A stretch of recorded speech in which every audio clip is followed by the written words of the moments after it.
Corina, inabisuhan ni Pangulong Bongbong Marcos Jr. ang National Disaster Risk Reduction and Management Council o NDRRMC na magbigay ng malinaw na abiso sa mga LGU patungkol sa mga daluyong o storm surges. Ito'y upang mas maiwasan ng casualties o aksidente sa pagtama ni Bagyong Pepito sa bansa.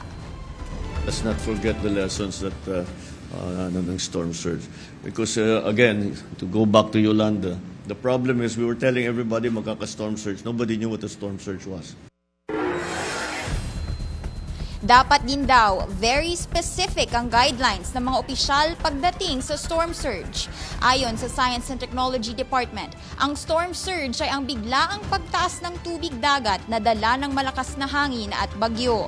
Ang importante daw, malaman ng mga tao na kapag lumakas pa ang hangin dulot ng bagyo, posibleng mas malakas itulak ang tubig dagat at mas tumaas pa ito. Sinabi ni Pangulong Marcos na ang critical element daw pagdating sa storm surge ay hindi ang distansya mula sa high water o high tide mark, kundi ang elevation sa taas ng high water mark na ito. Kung ang storm surge ay aabot sa 3 metro, dapat daw mapunta ang mga tao sa hindi bababa sa 5 metro sa taas nito. Bukod sa mga maaaring maapektuhang residente ni Pepito, dapat din daw nasa mabuting kalagayan ng mga rescue team o personnel ng pamahalaan. Bukas, inaasahang mararamdaman ang pagtama ni Pepito sa bansa. Kahit maiksi ang panahon ng paghahanda, sinabi ni Pangulong Marcos na kahit papano, nasa labas na ang mga kagamitang pang-relief at rescue ng pamahalaan at ang pre-positioning ng relief packs ay mahalaga. Posibleng maapektuhan ng Bagyong Pepito ang Regions 8, 5, 4 at 2. Inaasahan ng storm surge na aabot sa 3 metro, kaya magbibigay na ng preemptive response sa mga LGU along eastern seaboard ng bansa.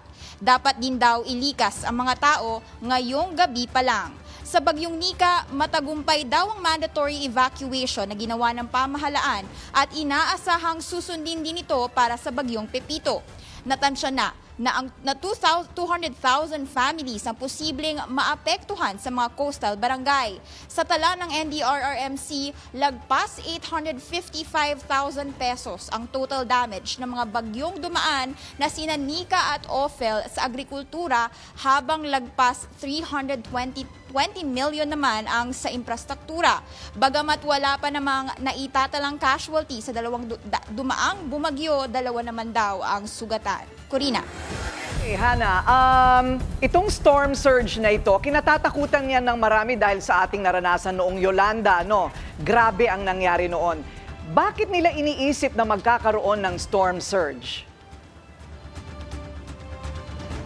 Actually, Corina, ito kasing si Pepito ay malakas daw ang magiging tama sa mga coastal areas dito sa ating bansa. Kaya isa yan sa mga pinaka-pinaghahandaan ngayon sa pagdating ni Pepito, at sinabi naman nila na hindi naman daw laging dumadaan o nararanasan ng bansa ang storm surges, pero karaniwan daw itong nangyayari kapag malakas yung bagyo na may kalakasang hangin, at yung mga nasa baybayin, yung nabanggit na maaaring matamaan ito, at yung mga nasa mabababang lugar ang kadalasang tinatamaan ng storm surge. Okay, so asahan natin sana na hindi yan matuloy. Maraming salamat, Hannah T. Live mula sa Camp Aguinaldo.